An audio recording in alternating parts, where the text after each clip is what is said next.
Ik wou van de kermis thuis wat hebben. Een aandenken van de zaken waarbij ik gewerkt heb. Are you ready? Yo, yo, yo, attention!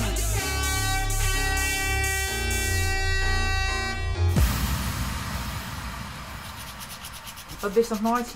Ik ben de Booster aan het maken. Dat is een attractie, de Booster.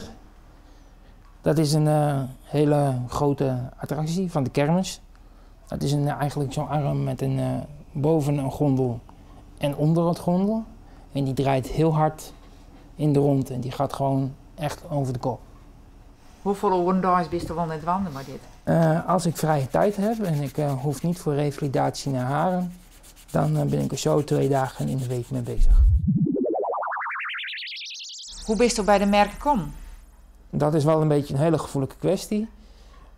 Mijn ouders die zijn op 9-jarige leeftijd zijn ze gescheiden. En van die leeftijd ben ik eigenlijk een beetje aan mijn lot overgelaten. En op mijn 12e jaar ben ik een beetje in het dorp gaan rondzwerven, omdat ik thuis eigenlijk niet meer welkom was. Dat wie in Makkum? Dat was in Makkum. En toen hebben die mensen van de botsouders hebben mij heel hartelijk ontvangen. En die waren heel tolerant en die zijn heel... dat was een warm gezin.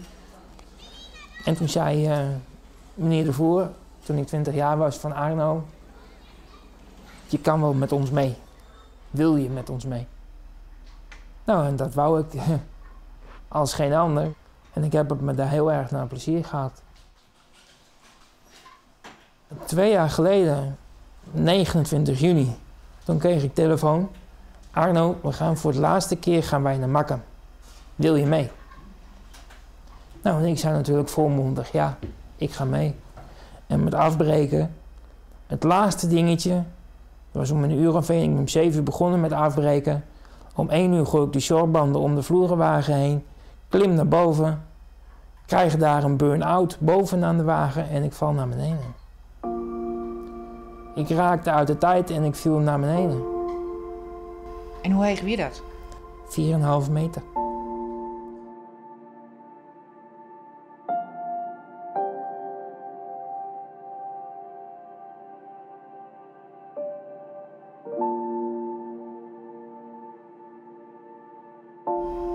En nou?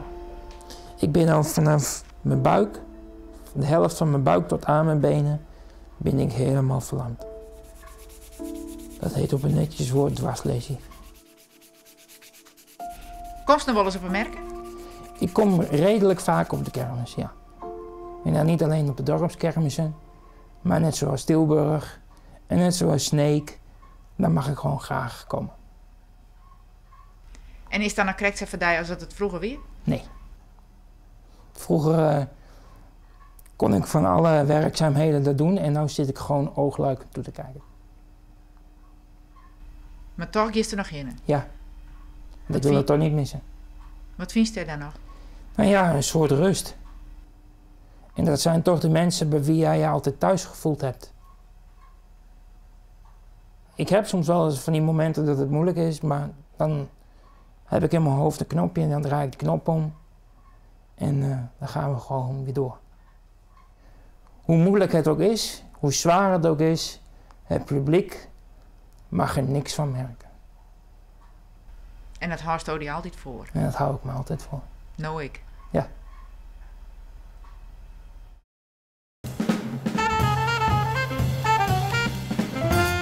Goeie.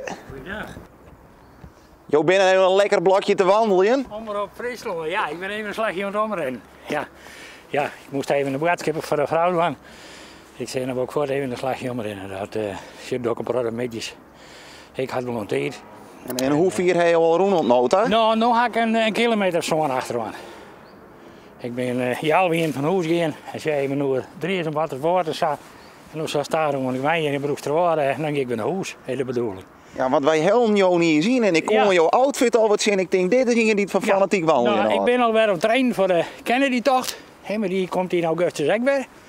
Nou, de Elfstedentocht. En dan wil ik gaan een wandelvriendin in Damboord. Daar keur ik ook een product mee.